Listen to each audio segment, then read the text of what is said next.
Článok Pravoslávie z kapitoly História ľudstva. Otec absolútny.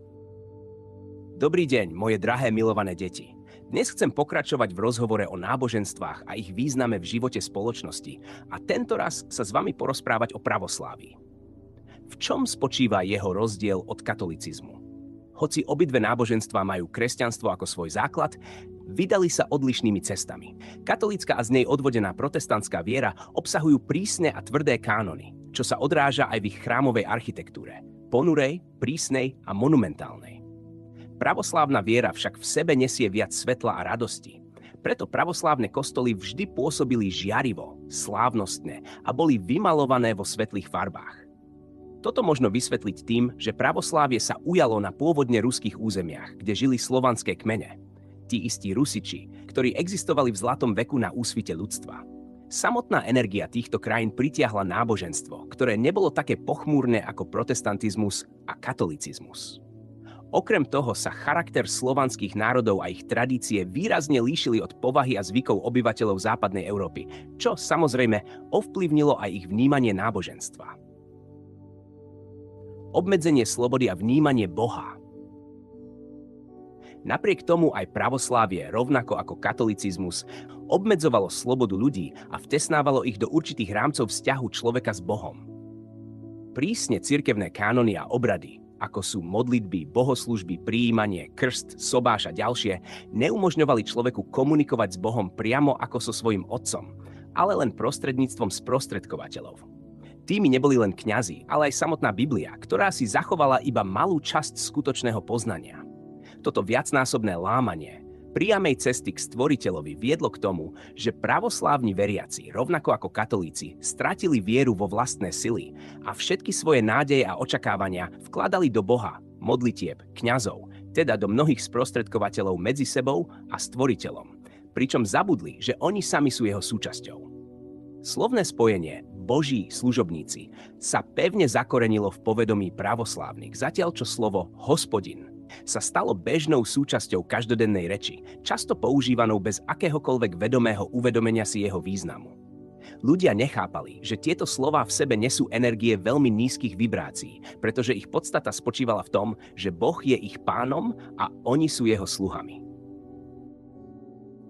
Energetický vplyv slov a náboženstva.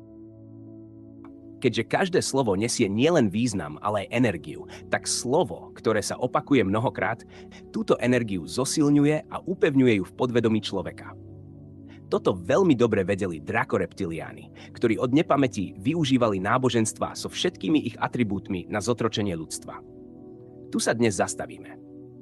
S nekonečnou láskou k vám hovoril Otec absolútny, prijala Marta.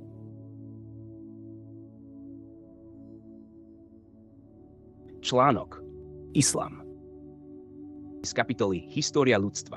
Otec absolútny. Drahé moje milované deti, dnes by som s vami chcel hovoriť o ďalšom náboženstve, ktoré v súčasnosti nadobúda mimoriadny význam. A tým náboženstvom je islám. Práve túto vieru možno v súčasnosti nazvať najrozšírenejšou, keďže dnes rast populácie prebieha najmä v krajinách vyznávajúcich islám. V dôsledku toho je v súčasnosti väčšina ľudí na zemi moslimami. A samozrejme, túto situáciu nemohli nevyužiť drakoreptiliáni, aby postavili moslimov proti pravoslávnym a katolíkom. Práve takýto stav najlepšie zodpovedá ich obľúbenej taktike rozdeľuj a panuj. To, čo sa teraz deje na európskom kontinente, možno bez preháňania nazvať modernou verziou náboženských vojen, ktoré sa na zemi viedli celé stáročia. Lenže dnes tieto vojny nadobudli inú podobu. Neodohrávajú sa na boiskách, ale v bežnom živote na každodennej úrovni. Prečo sa islám stal takým agresívnym, keď pôvodne taký nebol? Moslimská viera so svojimi zvykmi a tradíciami plne zodpovedala prostrediu, v ktorom vznikla a bola v súlade s mentalitou obyvateľov arabských krajín. Avšak po vytrhnutí z jej prirodzeného prostredia sa táto viera stala cudzím prvkom v iných krajinách, kde kultúra a tradície boli príliš odlišné od zvykov a spôsobu života arabského sveta. Práve moslimovia mali najväčšie ťažkosti prispôsobiť sa v krajinách s katolíckym alebo pravoslávnym vierovyznaním, pretože všetko v týchto krajinách v nich vyvolávalo odmietnutie a odsúdenie.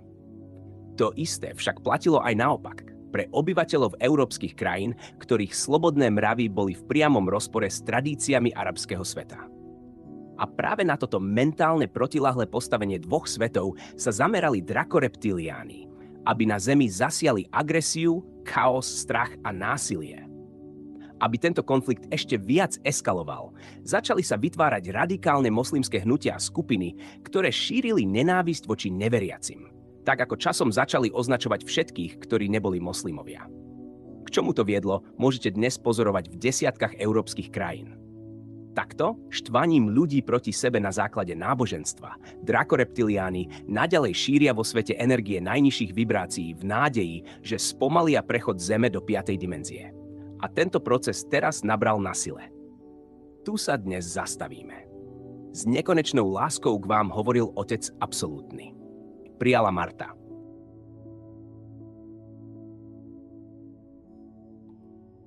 Článok Judaizmus z kapitoly História ľudstva od Otca absolútneho.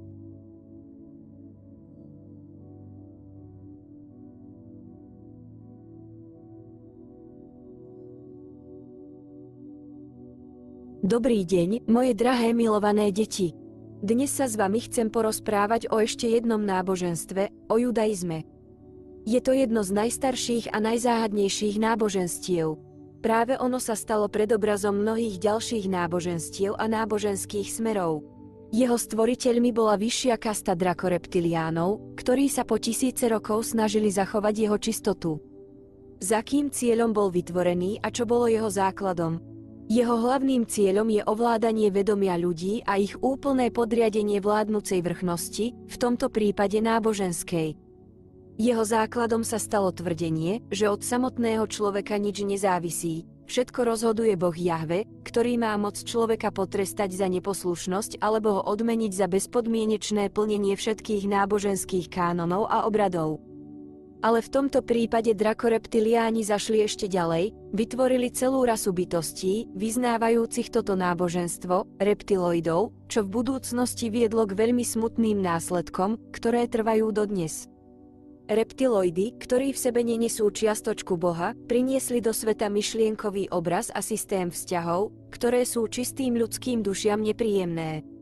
Ich hlavným postulátom v každodennom živote sa stalo takéto chápanie: všetko sa kupuje a všetko sa predáva. Nemajúc svedomie, empatiu a súcit, začali využívať dobrotu a dôverčivosť ľudí a hnali ich do morálneho a finančného otroctva. Tak vzniklo úžerníctvo, ktoré časom prerástlo do bankových úverov, ktoré sa v podstate ničím nelíšia od ich pôvodnej verzie.